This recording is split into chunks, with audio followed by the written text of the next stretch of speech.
Olá, eu sou o Dr. Nelson Liboni. Obrigado por assistir o canal da Clínica Factual.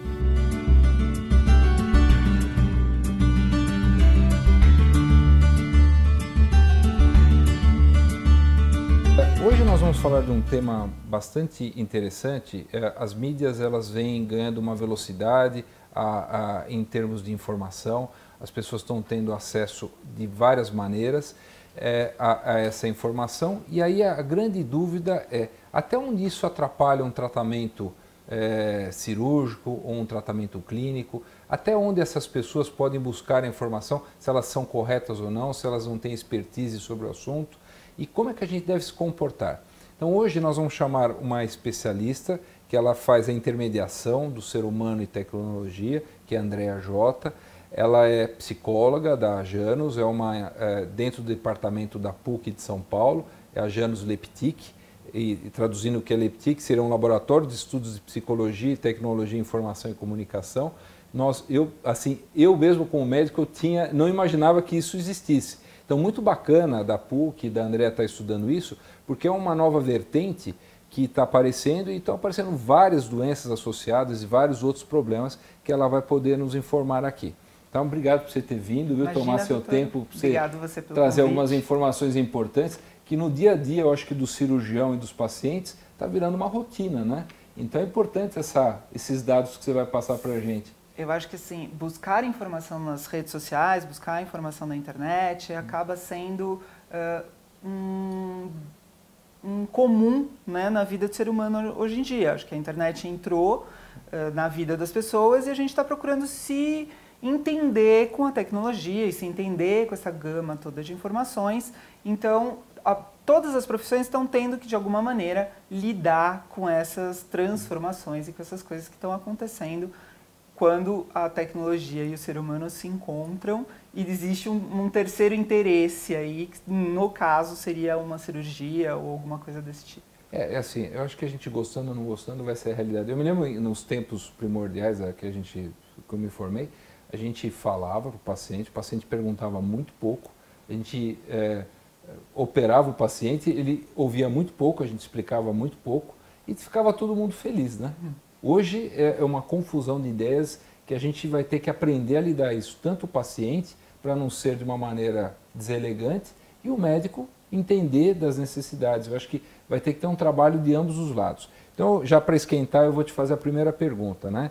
Quais são as melhores fontes para a gente obter uma informação confiável como leigo? Porque nós, como médicos, psicólogos, dentistas da área médica, a gente sabe quais são as áreas específicas. Nós temos áreas que a gente pesquisa, que são áreas de estudos, de universidade e tudo mais. Mas o leigo não, ele abre e tem uma série de informações boas e ruins. Como é que ele faz essa pesquisa? O que você orientaria para ele? Então, existem algumas maneiras de você pesquisar. Primeiro, o que abre em pop-up, que é o que abre na sua tela sem que você peça. Rápido. Né? Normalmente é um conteúdo que está querendo te vender alguma coisa, ou que está querendo te seduzir a abrir aquele conteúdo. Ele não necessariamente é um conteúdo, aliás, muito pouco deste conteúdo costuma ser científico, costuma ser comprovado, costuma ser alguma coisa do tipo. Ali é muito mais pegadinha, eles jogam aquilo ali e quem cair na rede é peixe, vamos que vamos. Quem clicar uma propaganda paga. Exatamente. Então, esses pop-ups não são confiáveis. Essas informações que abrem na sua tela o tempo inteiro e que ficam o tempo inteiro te chamando,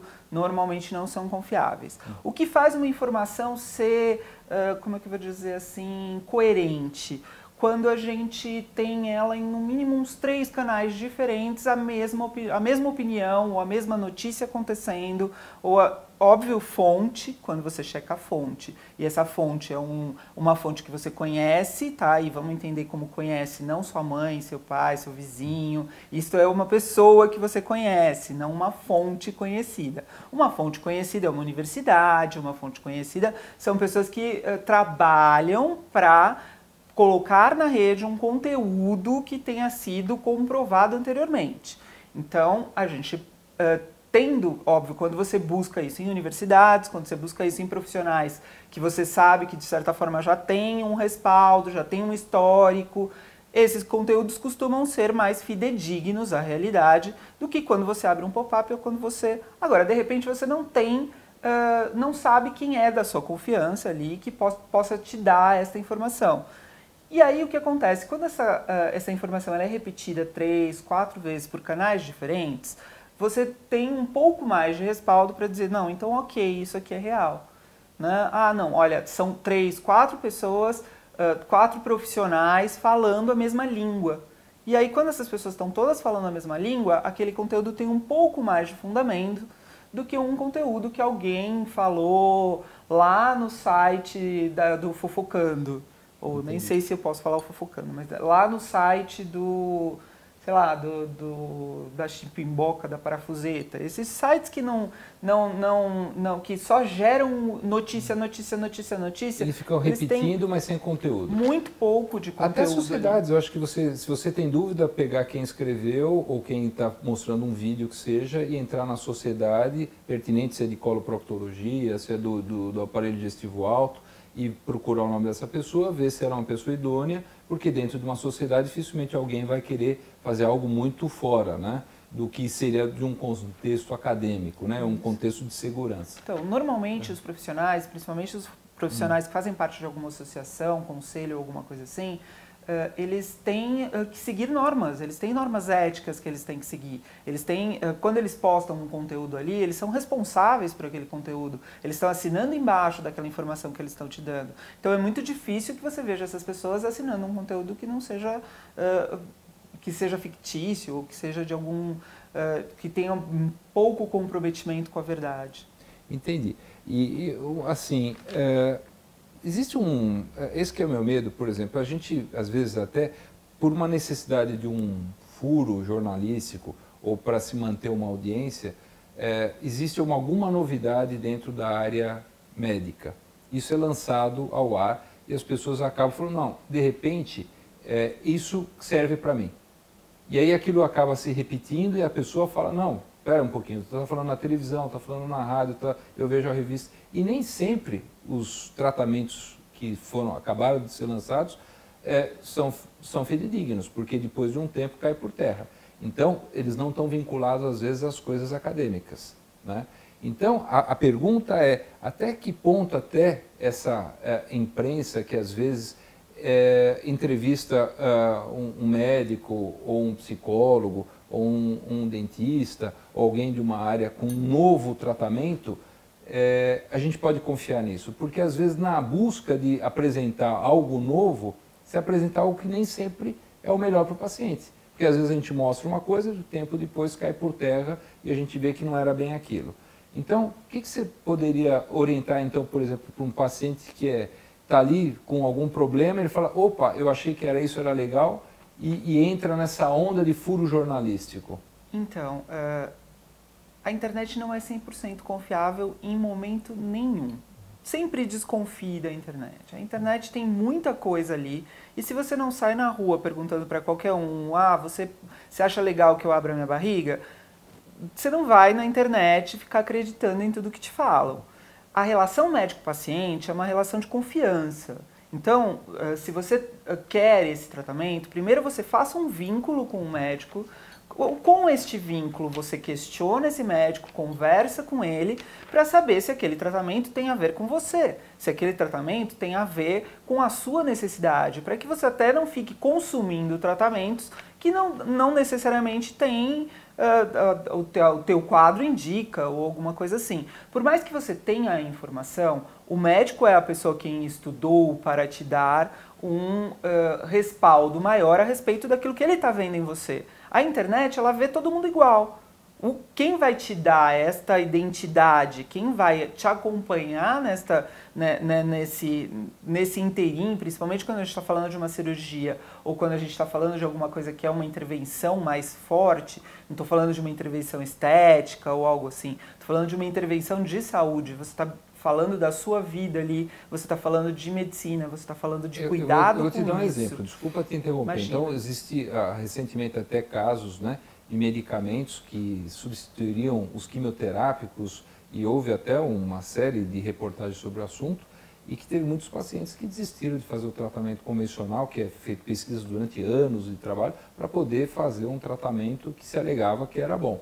E se repetiu isso em vários mídias, desde rádio, jornal, imprensa, escrita e internet. Então você vê como é que é complicado isso, né? Como é que o paciente tem esse poder de decisão, né? Será que é bom para mim? Será que o médico está me falando? É complicado isso, né? Então, é por isso que, assim, o que vai basear e o que vai acabar te dando a confiança necessária é justamente essa relação. Então, quando você traz para dentro do consultório, quando você leva para o seu médico as suas dúvidas e as suas incertezas, e você tem ali respostas que te convençam, de certa forma você cria essa segurança interna de que aquilo vai dar certo. Vir com a informação não é o problema é teimar na informação. O problema é entender que a internet sabe mais do que o seu médico que estudou para aquilo.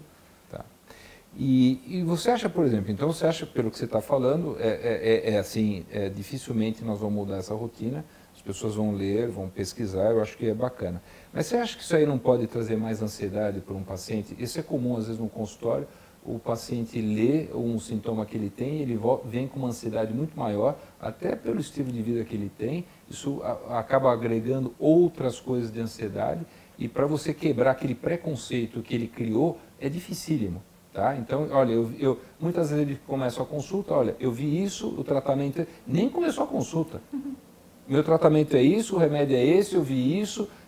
Como é que você faz como médico, né, para quebrar esse preconceito? Como é que a gente consegue acalmar uma pessoa que tem uma ideia já estabelecida e que você vai ter que trabalhar não só a doença, mas tem que trabalhar uma nova ideia, uma nova maneira de repensar. É difícil para o médico também, né? Imagino que, e para o paciente, imagino que, como todos os profissionais, todo mundo está tendo que encontrar uma nova maneira de ser por conta da tecnologia, né? Porque a tecnologia acaba potencializando o ser humano, mas quando a gente está falando de saúde, essa potencialização, por mais que você tenha esse protagonismo, por mais que você não seja mais obrigada a fazer as coisas sem informação ou que essa informação venha de fora para dentro, então as pessoas acham que então ela vem mandar na minha saúde, ela vem mandar na minha vida, ou ele vem dizer o que eu tenho ou não tenho. Você tem o protagonismo, você tem esse direito a essa informação, óbvio, quem manda na sua saúde é você, mas se você está pagando aquela consulta, você está confiando naquele médico, você está indo ali buscar uma forma de fazer aquilo, e você não vai conseguir fazer sozinho. Então, é melhor que você entre em acordo com este médico para que ele faça aquilo que é melhor para você, entendendo que o médico não é contra você, né? Entendendo que se ele é médico e se ele se dispôs a estudar durante 10 anos da vida dele, no mínimo, para estar cuidando de outros seres humanos, ele está ali por vocação, ele está ali porque ele gosta de fazer aquilo e ele não está ali para prejudicar a sua saúde, ele está ali para te ajudar. É bacana o que você está falando, porque eu acho que assim, imagina se eu sou, de repente, eu sou um vendedor de carros, e de repente você está com um médico, por exemplo, que eu estou 20, quase 30 anos formado esse ano.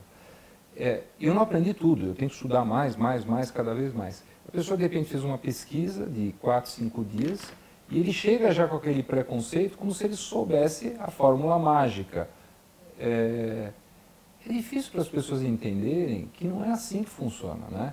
Então, o que eu acho que na minha opinião, não sei se você concorda, por isso que nós estamos nesse bate-papo, eu acho que eu leria algumas coisas, teria uma ideia bacana, esperaria a pessoa falar o que ela tem para falar, e aí em cima eu falo, puxa, o que ele falou está batendo com o que eu li.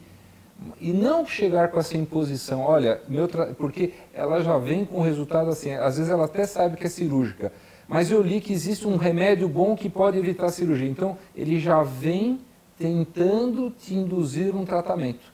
E às vezes o médico fica acuado. Ou, de repente, uma nova tecnologia, de repente os médicos vão acabar tendo que fazer uma cirurgia, vamos supor, daria muito bem para fazer uma cirurgia laparoscópica, mas porque de repente a robótica é uma novidade, então o paciente fala, não, mas eu vim aqui, eu gostaria de fazer a robótica. Mas você fala, não, mas não é robótica.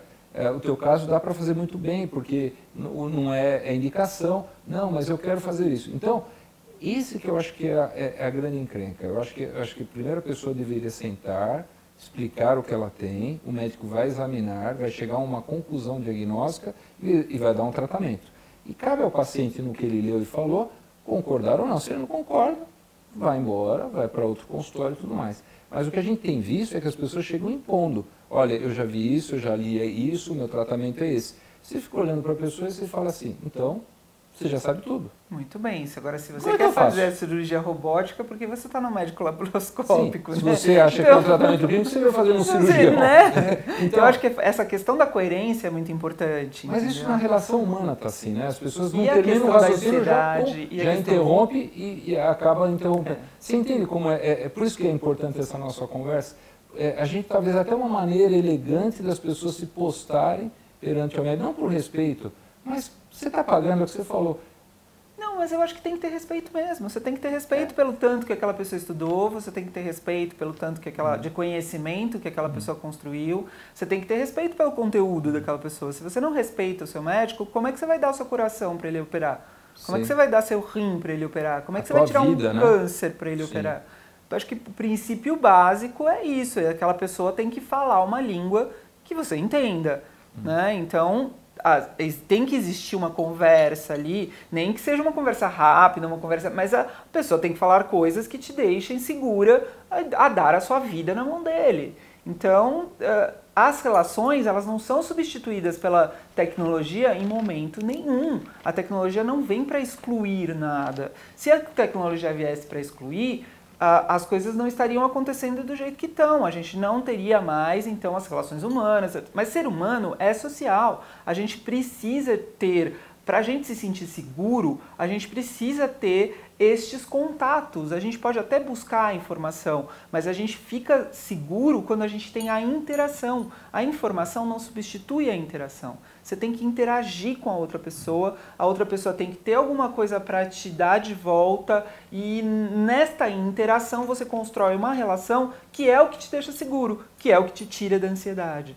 Então não adianta nada você já vir ansioso e frear a interação, porque quando você freia a interação, sua ansiedade vai continuar. Então você vai em vários médicos e todos eles, até que vai chegar um que vai virar para você e falar, calma, se acalma. Então vamos tirar primeiro a ansiedade, aí depois a gente conversa. E aí nesse vai ser o que você vai confiar. Ou você vai rodar até achar alguém que vai falar aquilo que você queria que ele falasse. Que é uma coisa também complicada. A gente tem vários pacientes que estão fazendo acompanhamento oncológico e muitas vezes acabam largando e fazendo um tratamento alternativo, muitas vezes duvidoso, porque eles encontraram alguém que vai dar um remédio que talvez não crie efeitos colaterais, não crie tantos problemas. E aí é isso que eu falo. Esse é um ponto. Agora, o segundo ponto, para nós médicos, assim, a gente também vai ter que aprender a lidar com esse tipo de comportamento, porque muitas vezes não é fácil, porque você está lá com uma baita responsabilidade, você vai ter que fazer um diagnóstico, você vai influenciar na vida dessa pessoa, e você não consegue entrar na caixinha. E aí você fica um negócio, não é uma briga, né? Quem é que vai ganhar essa briga, esse jogo de pôquer, né?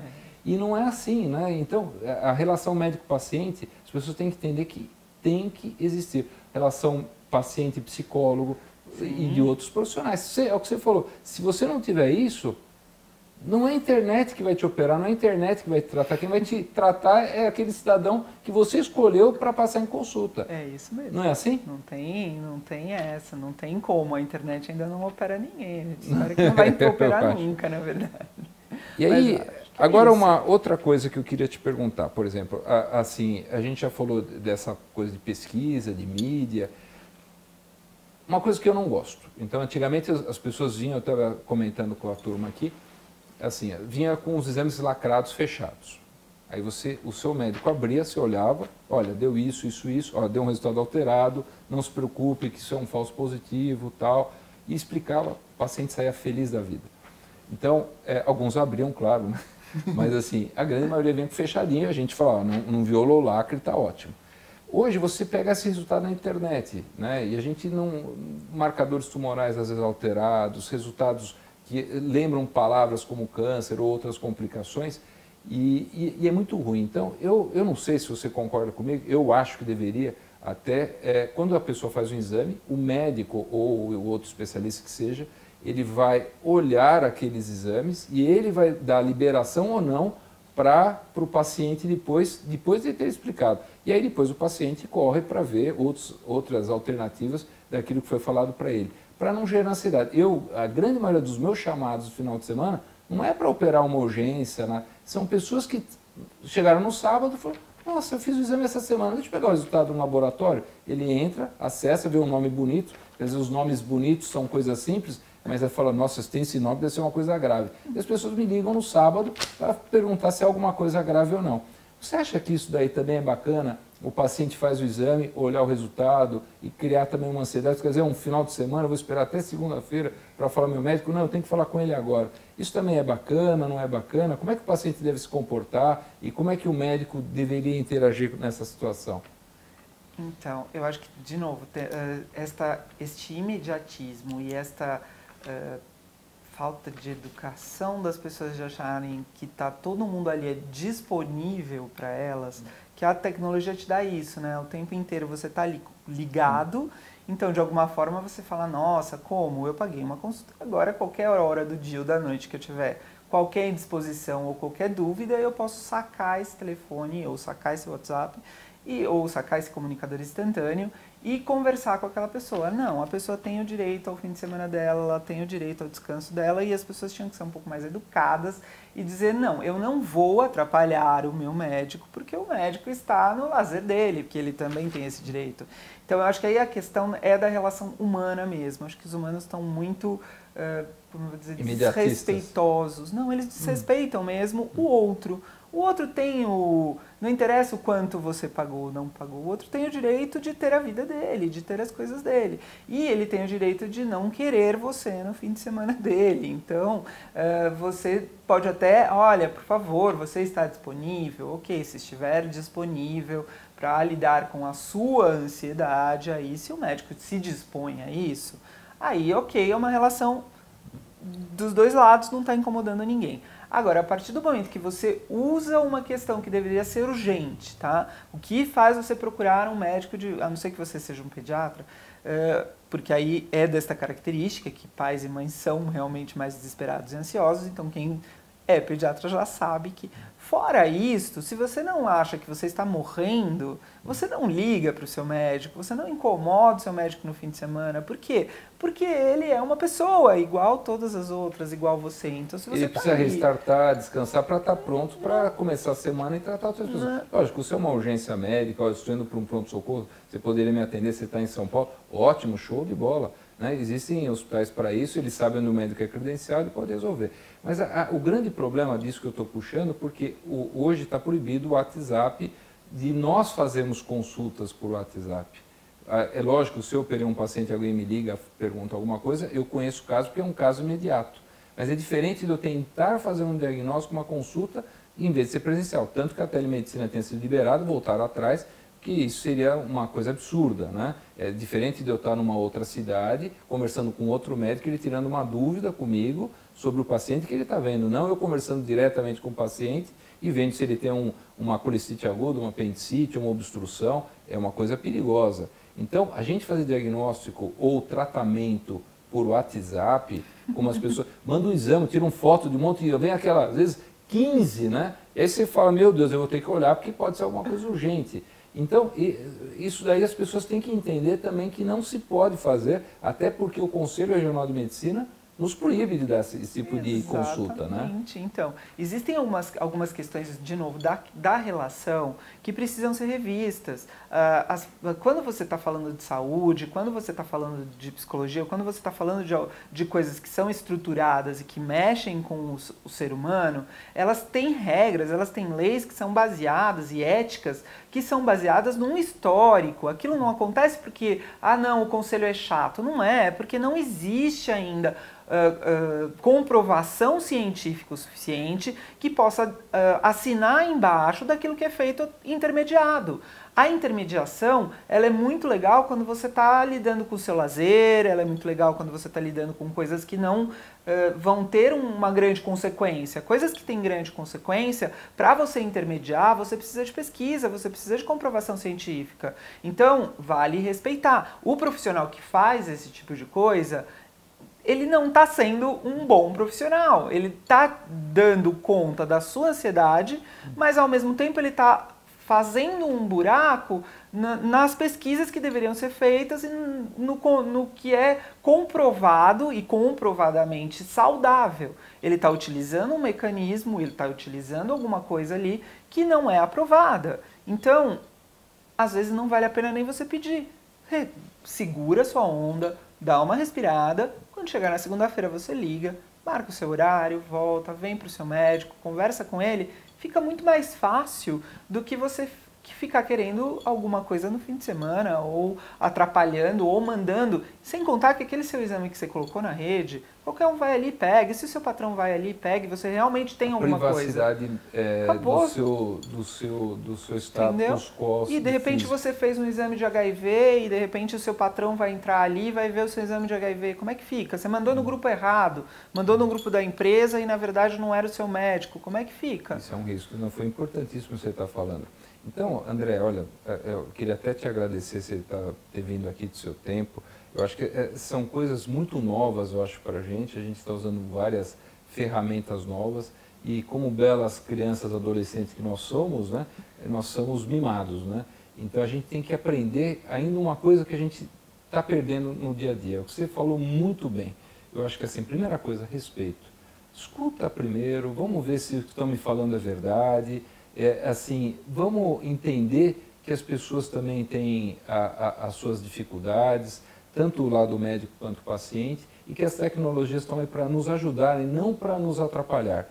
E que nós não somos dono da verdade, médico não é dono da verdade, é importante quando você vai fazer um procedimento cirúrgico, alguma coisa assim, se você não se sente confiável, pega uma segunda opinião, terceira, e aí você com calma, com tranquilidade, não sendo, lógico, não sendo uma emergência, você decide o que é melhor para você, tá? Agora, isso que você falou é importantíssimo. Então, as pessoas têm que respeitar um pouquinho mais o ser humano que está atrás da mesa, tanto o médico quanto o paciente, respeitar o mecanismo, essas ferramentas, porque isso é um documento, o WhatsApp. É o que você falou, pode cair em outras mãos, mãos de seguradoras, mãos da empresa, pode ser usado contra você. Então, as pessoas têm que usar com sabedoria. E é importante esse tipo de trabalho, porque você está educando as pessoas, né? Isso é uma coisa inédita, muito bacana. E parabéns pelo teu trabalho. A gente tenta, e vocês têm que bater. A gente vai chegar ainda num status social, talvez, que as pessoas se agridam menos e fique mais bacana para todo mundo conviver, né? Eu sou fã de ser humano. Eu acho que a gente evolutivamente está chegando em muitos lugares que a gente nem imaginava. Acho que a tecnologia ajuda muito, mas que, como toda ferramenta, pode ser usada para o bem ou para o mal. E, na verdade, vamos olhar para o ser humano, vamos olhar para as relações humanas, porque são elas que vão salvar a gente de fazer um mau uso da tecnologia. Então, obrigado por você ter vindo, viu? Imagina, obrigado a vocês pelo convite. Obrigado, foi ótimo. Se você gostou dessa entrevista, inscreva-se no nosso canal. Em breve teremos novidades. Obrigado.